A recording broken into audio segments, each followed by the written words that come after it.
Muy bien, seguimos en la mira. Hace unos días el ministro del Interior, Carlos Negro, dijo que la batalla o la guerra contra las drogas está perdida y eso generó algunas reacciones. Vamos a ver un poco de esto. Vamos a empezar por cifras, ¿sí? Desde que en el año 1971 Richard Nixon le declaró la guerra a las drogas, Estados Unidos ha gastado $1 trillón, que es un 1,18 ceros, 300 veces el PBI de América Latina.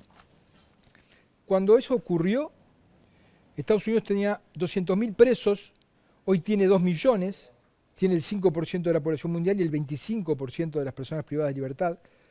Había un consumidor cada 100 habitantes, hoy hay 20. Un gramo de cocaína costaba $150, hoy cuesta $30, su calidad es 20% superior. Colombia, Perú y Bolivia, los países productores, producían 800 toneladas al año, hoy producen más de 3.000 toneladas, casi 4 veces más. Nixon, que estaba preocupado por la salud, cuando morían 7.000 estadounidenses por año por sobredosis, ahora superan los 120.000. Y en Uruguay lo podemos medir desde los 90, porque en los 70, cuando Estados Unidos le declara esta guerra a las drogas en Uruguay eran una rareza. En los 90 había en Uruguay 170 homicidios y se aclaraba el 80%, hoy hay 370 y se aclara poco más de la mitad, había 2.800 presos, hoy hay 16.000, y gracias a esa infame ley, la LUC, que los políticos aprobaron con la complicidad de parte de la ciudadanía, que clama por penas duras para las conexiones ganaderas, por ejemplo, gracias a esa ley las mujeres están entrando a la cárcel por tema de drogas a un ritmo 3 veces superior al de los hombres, destrozando eso que nos gusta decir que es la base de nuestra sociedad, que es la familia. Cuando Estados Unidos le lanza la guerra a las drogas, podíamos haberla asumido, pero haberla adaptado a nuestra realidad. Algo que no hicimos y que seguimos sin hacer. Quizá la política más benévola, menos represiva, la adoptó increíblemente la dictadura militar en el año 1974, cuando resolvió que consumir drogas no era un delito. Una medida muy poco militar, muy diferente al de esta democracia que enfrenta el problema con policías, radares, aviones, barcos. Sin embargo, hay pocas clínicas de rehabilitación, ¿no? Estamos muy desbalanceados entre cómo combatimos la oferta y cuánto la demanda. Ahora, tampoco es que sean muchos los consumidores problemáticos, no es que no sean importantes, pero son un 15%. El resto son ciudadanos funcionales, empresarios, trabajadores, profesionales, políticos también. Pero posiblemente en la base de este fracaso de la guerra de las drogas no esté tanto en la cuestión de la oferta y la demanda, sino en la condición humana. El ser humano consume drogas desde hace miles de años, hasta que en un momento decidimos prohibirlas e inventamos el narcotráfico. El narcotráfico es una creación humana, una creación de esta prohibición. En Uruguay, a partir de esa ley de la dictadura, somos tolerantes con la demanda, pero radicalmente represivos con la oferta. Básicamente, el narcotráfico es una economía ilegal, se trata de plata. Deberían ir por la plata en lugar de ir por la gente.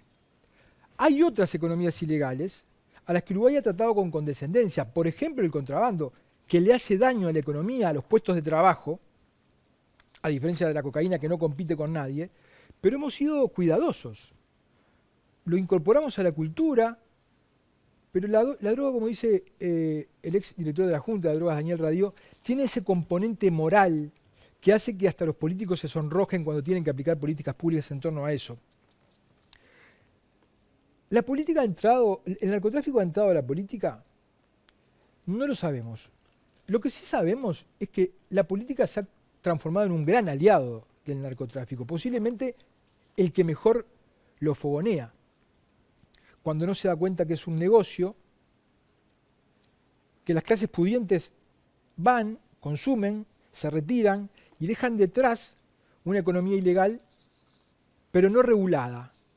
Y entonces estalla la violencia. La política fogonea al narco cuando manda al eslabón más débil a la cárcel para embrutecerlos, para convertirlos en esclavos a ellos y a sus familias, y luego salen y te matan por un caramelo.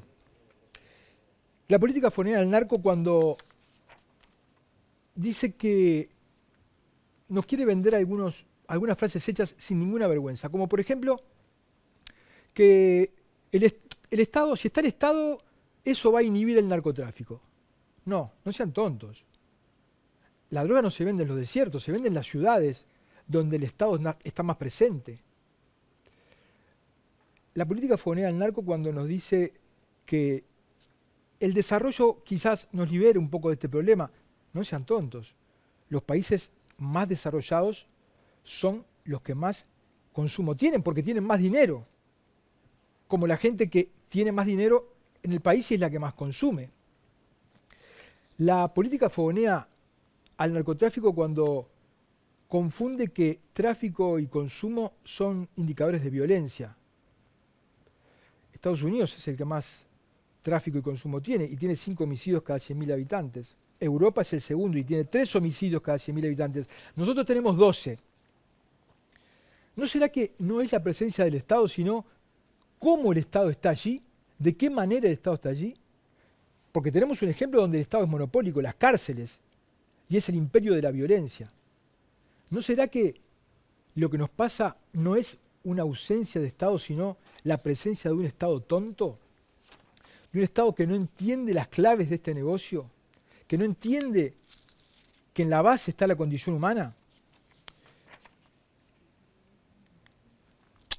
Los dirigentes políticos que vienen haciendo lo mismo desde hace muchísimos años deberían empezar a recorrer otro camino, como por ejemplo apuntar a la violencia que se está generando en torno a este negocio. Porque la gente siempre va a querer consumir y siempre va a haber quien le venda. El tráfico y el consumo son opcionales. La violencia no lo es. La violencia mata a niños de 4 años, mata una bala perdida, mata a un vecino. Balas perdidas que por supuesto escasean en los lugares donde viven quienes diseñan estas políticas públicas. ¿No será que tenemos que socializar el debate sobre este tema? Ignacio Croci, que es un investigador del CERES, hizo un estudio donde propone que se identifique a los violentos y que el Estado, que la policía los encare y le diga: si ustedes están identificados, si cometen actos violentos, vamos a ir sobre ustedes. Y propone incorporar en ese diálogo a la sociedad, a las ONGs, a los vecinos. Y no habla de que se le diga que no trafiquen, que no incurran en la violencia. Nunca va a faltar, por supuesto, el que diga: están negociando con la delincuencia y los políticos se sonrojan, pero los que gritan no hacen las políticas públicas.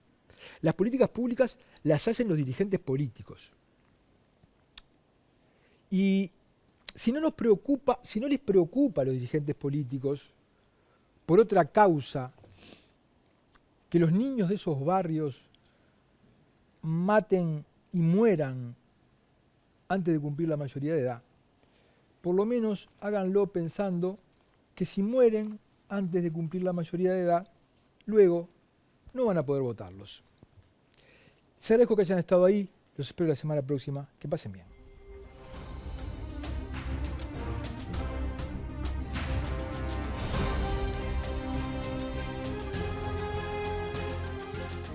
Este programa fue una presentación de